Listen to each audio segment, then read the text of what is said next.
প্রিয় দর্শক, এমন একটি দুরূদ শরীফের কথা বলবো, জীবনে একটিবার হলেও এই দুরূদ শরীফের আমলটি করবেন। নবীজি সাল্লাল্লাহু আলাইহি ওয়াসাল্লাম ওয়াদা করে বলেছেন, এই দুরূদ শরীফের আমলটি যদি আপনি করতে পারেন, পৃথিবীর মধ্যে সবচেয়ে সুখী মানুষ আপনি হবেন। কোনো কিছুর অভাব অনটন আপনাদের কাছে থাকবে না।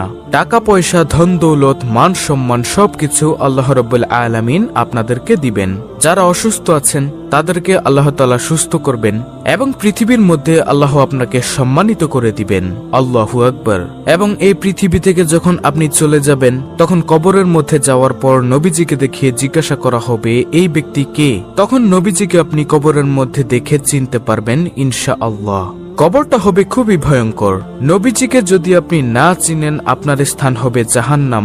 আর আপনি এই দুরূদ শরীফের আমলটা যদি করতে পারেন, তাহলে অবশ্যই নবীজিকে কবরের মধ্যে দেখে চিনতে পারবেন এবং বলতে পারবেন, ইনিই হচ্ছে আমার নবী, বিশ্বনবী, আখিরি নবী, নবী মুহাম্মদ সাল্লাল্লাহু আলাইহি ওয়াসাল্লাম। এত পাওয়ারফুল এই শ্রেষ্ঠ দুরূদ শরীফটা। তাই আমি আপনাদেরকে এই শ্রেষ্ঠ দুরূদ শরীফের আমলটা সম্পর্কে বলে দিব। কবরের মধ্যে আপনাদের কোনো ভয় থাকবে না। এবং যেই হাসরের ময়দানে মানুষ হাহাকার চিৎকার করবে, এই হাসরের ময়দানেও আপনাদের কোনো ভয় থাকবে না। এবং হাসরের ময়দানে আল্লাহ রাব্বুল আলামিন আপনার হিসাবটা একেবারে সহজভাবে নিবে, এই দুরূদ শরীফটা যদি আপনি পাঠ করতে পারেন, দুরূদ শরীফের আমল করতে পারেন। কিন্তু প্রিয় দর্শক, একটি শর্ত হলো, শুধু দুরূদ পাঠ করলেই হবে না, পাশাপাশি আপনাকে নবীজির সুন্নত এবং আল্লাহর ফরজ বিধানগুলো পালন করতে হবে। দেখা গেল যে আপনি নামাজ পড়লেন না, রোজা রাখলেন না, হালাল হারাম বিবেচনা করলেন না, শুধু দুরূদ পাঠ করলেন। হাসরের ময়দানে আল্লাহ রাব্বুল আলামিন আপনাকে ডাকবে। ডাকার পর আপনার চেহারার দিকে তাকাবে এবং আমলনামার দিকে তাকাবে। তাকিয়ে আল্লাহ রাব্বুল আলামিন বলবে, যাও বান্দা, তোমাকে আমি ক্ষমা করে দিলাম। তখন আর কোনো প্রশ্ন করবেন না। এই দুরূদের উসিলায় আপনি বিনা হিসেবে হাসতে হাসতে জান্নাতের মধ্যে প্রবেশ করতে পারবেন ইনশাআল্লাহ, যদি আল্লাহ দয়া দেন। তাই আমি আপনাদেরকে অনুরোধ করে বলবো, অবশ্যই দুরূদ শরীফের আমল করবেন। যে কোনো দুরূদ শরীফ পড়লেই তো লাভ, কিন্তু এই দুরূদ শরীফটা পড়লেই স্পেশাল লাভ। এটাই দুনিয়ার মধ্যেও আল্লাহ আপনাদেরকে সুখে রাখবে, সম্মানিত করে দিবে। যে সম্মানের জন্য সবাই পাগল, যে সুখের জন্য সবাই পাগল, কিন্তু জানে না যে নবীজির দুরূদের মধ্যে যে সুখ আছে। আল্লাহু আকবার। নবীজি ওয়াদা করে বলেছেন, এই দুরূদ শরীফটা আপনি একবার পড়বেন আর সঙ্গে সঙ্গে নবীজির রওজা পাকে ফেরেশতা আপনার নাম, আপনার বাবার নাম, আপনার ঠিকানা সহকারে নবীজির রওজা মোবারকে পৌঁছে দিবে। এবং সঙ্গে সঙ্গে আপনার মর্যাদা আল্লাহ তাআলা 10 গুণ বৃদ্ধি করে দিবেন। এবং সঙ্গে সঙ্গে 10টি রহমত আপনার উপরে নাজিল হবে এবং 10টি গুনাহ আপনার ক্ষমা হয়ে যাবে এবং 10টি নেকি আল্লাহ তাআলা আপনাদের আমলনামার মধ্যে দিয়ে দিবেন। তাই আমি আপনাদেরকে বলবো, নবীজির দুরূদ আপনারা বেশি বেশি পড়বেন। আমি স্ক্রিনের মধ্যে বাংলাতে এই ছোট্ট দুরূদ শরীফটা লিখে দিব। ইনশাআল্লাহ আপনারা এই দুরূদ শরীফটা প্রতিদিন সকালে 100 বার পড়বেন।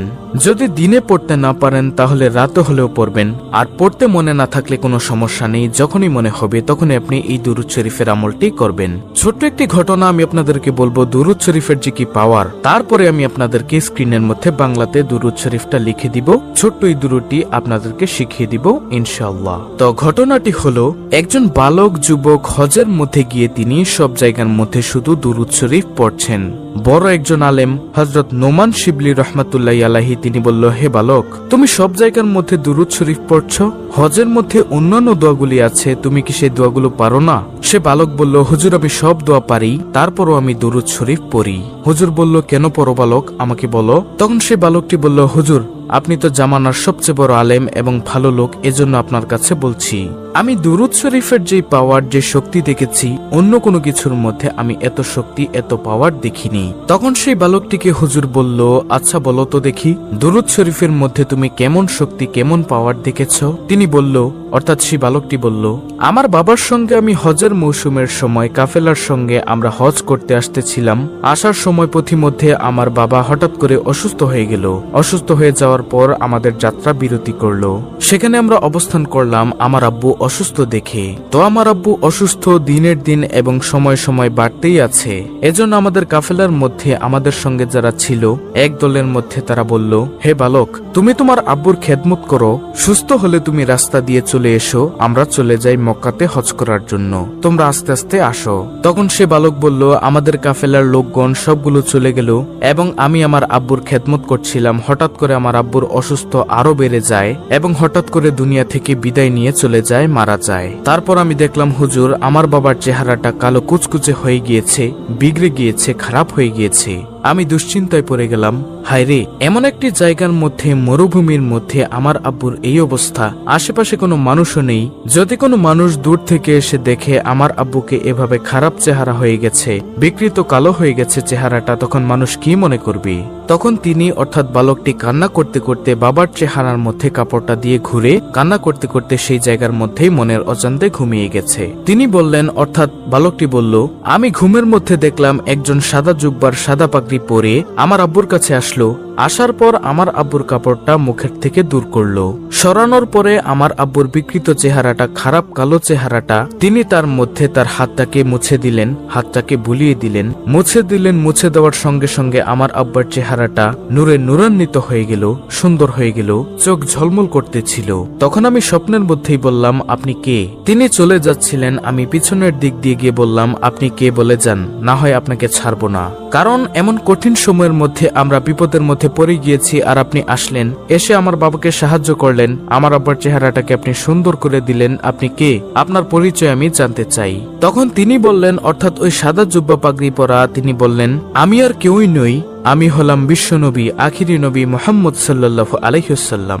সুবহানাল্লাহ। তখন তিনি বললেন, আপনি কেন এসেছেন ইয়া রাসূলুল্লাহ সাল্লাল্লাহু আলাইহি ওয়াসাল্লাম? আপনি নিজে চলে এসেছেন কেন? আল্লাহর রাসূল তখন বললেন স্বপ্নের মধ্যে, তোমার বাবা দৈনিক দিনে 100 বার দুরূদ শরীফ পড়ে, রাতে 100 বার দুরূদ শরীফ পড়ে। আজকের দিনেরটা আমি পেয়েছি কিন্তু রাতেরটা পাই না। ফেরেশতাদেরকে জিজ্ঞাসা করলাম। ফেরেশতা তখন বলল, আপনার সেই আশেক, আপনার ভক্ত যে দুরূদ শরীফ পাঠ করে, আপনার উম্মত সে তো খুব বিপদের মধ্যে আছে, দুনিয়ার মধ্যে ভালো আমল করে না, এজন্য চেহারাটা পাল্টে গিয়েছিল, বিগড়ে গিয়েছিল, এজন্য রাতের দুরূদটা সে পাঠাতে পারে না। এজন্য আপনার আব্বু বিপদের মধ্যে পড়ে গিয়েছে, আমলে তেমন ভালো ছিল না, তারপরও দুরূদ শরীফটা পড়তে কখনো ভুলেনি। তার জন্য আমি রওজা থেকে চলে এসেছি আমার প্রিয়কে, আমার আশেককে উপকার করার জন্য, সাহায্য সহযোগিতা করার জন্য। সুবহানাল্লাহ। তারপরে আল্লাহর রাসূল সাল্লাল্লাহু আলাইহি ওয়াসাল্লাম চলে গেলেন। এরপর সেই যুবক বলল যে, হুজুর, আমি এরপর থেকে বুঝতে পারলাম দুরূদের মধ্যে যে কি ফজিলত, কি বরকত। এরপর থেকে আমি দুরূদ শরীফ পাঠ করি। প্রিয় দর্শক, এখন কথা হলো যে কোন দুরূদ শরীফ পাঠ করলে আপনার মর্যাদা বেড়ে যাবে, সওয়াব পাবেন। আজকে যে দুরূদ শরীফটা আমি আপনাদেরকে শিখিয়ে দিব, এটা 100 বার হলেও কমপক্ষে জীবনে পড়বেন। যদি পারেন প্রতিদিন পড়বেন, যদি না পারেন আপনার যখনই মনে চাইবে তখনই এই দুরূদ শরীফটা পড়বেন। প্রিয় দর্শক, আর সেই দুরূদ শরীফটা হলো, আল্লাহুম্মা সাল্লি আলা মুহাম্মদ কুল্লামা যাকারাহু যাকিরুন ওয়া কুল্লামা গাফালা আন যিকরিহিল গাফিলুন। প্রিয় দর্শক, আমি আবার বলছি, দুরূদটি ভালো করে শুনুন, স্ক্রিনশট নিয়ে নিন।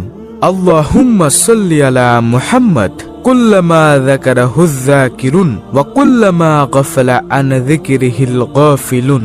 খুবই পাওয়ারফুল একটি দুরূদ, আপনারা প্রতিদিন 100 বার করে হলেও পড়বেন।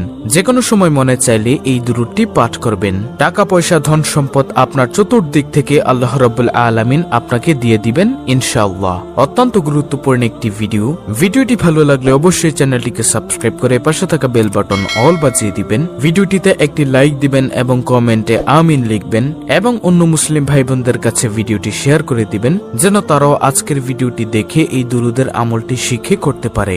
আল্লাহ রাব্বুল আলামিন আমাদের সকলকে এই দুরূদের আমল নিয়মিত করার তৌফিক দান করুন। আমিন।